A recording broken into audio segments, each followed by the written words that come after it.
Oleh itu, maklumat yang datang daripada jin tidak boleh dijadikan sebagai asas dan juga sebagai hukum. Asas hukum lah yang diyakini tanpa bukti. Fokus utama ialah ruqyah, ialah menyembuhkan pesakit. Bukan berbual panjang dengan jin atau menjadikan dialog itu untuk sebagai tujuan utama. Bukan tujuan utama. Tapi boleh nak dialog tu boleh. Tapi dengan bersyarat lah.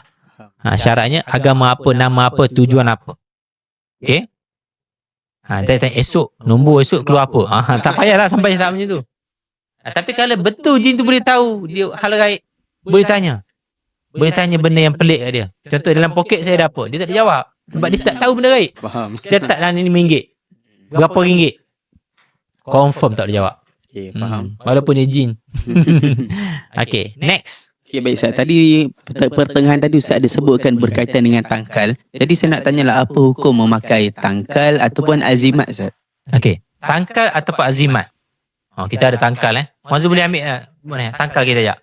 Nak tengok tangkal tak? Ni tangkal kita Okey, dengar baik-baik Jika seorang memakai tangkal dengan keyakinan bahawa tangkal itu sendiri mempunyai kuasa memberi manfaat atau menolak mudarat, maka keyakinan seperti ini termasuk dalam perkara yang dilarang oleh syarak dan boleh membawa kepada syirik.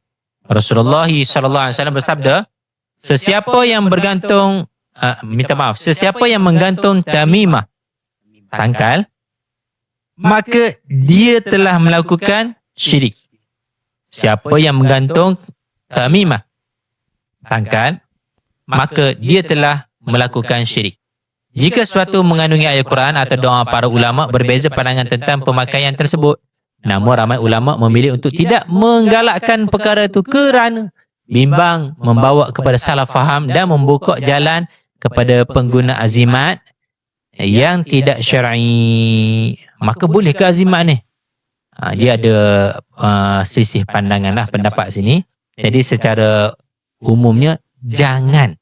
Ulama banyak tak boleh lah, tak bagi kepada orang awam. Kalau kat Mesir tu ramai ulama yang boleh buat wafak semua, boleh buat ni, tapi dia tak bagi. Kalau dia bagi pun dekat orang yang memang dia syekh juga. Orang tu dah faham dah. Sebab apa? Takut orang tu gantung. Oh, aku tak pakai cincin. Contoh cincin ni, cincin yang ditulis wafak. Oh, aku tak pakai cincin. Malang lah nasib aku hari ni. Dia tidak bergantung pada Allah. Faham, dia bergantung dengan selain pula.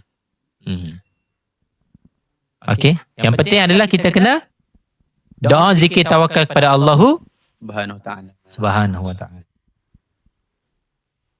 Okey, next. Okay, baik Ustaz. Berkaitan dengan batu permata, cincin ataupun keris, betul ke orang kata, kebanyakan orang kata benda tu ada khodam Ustaz?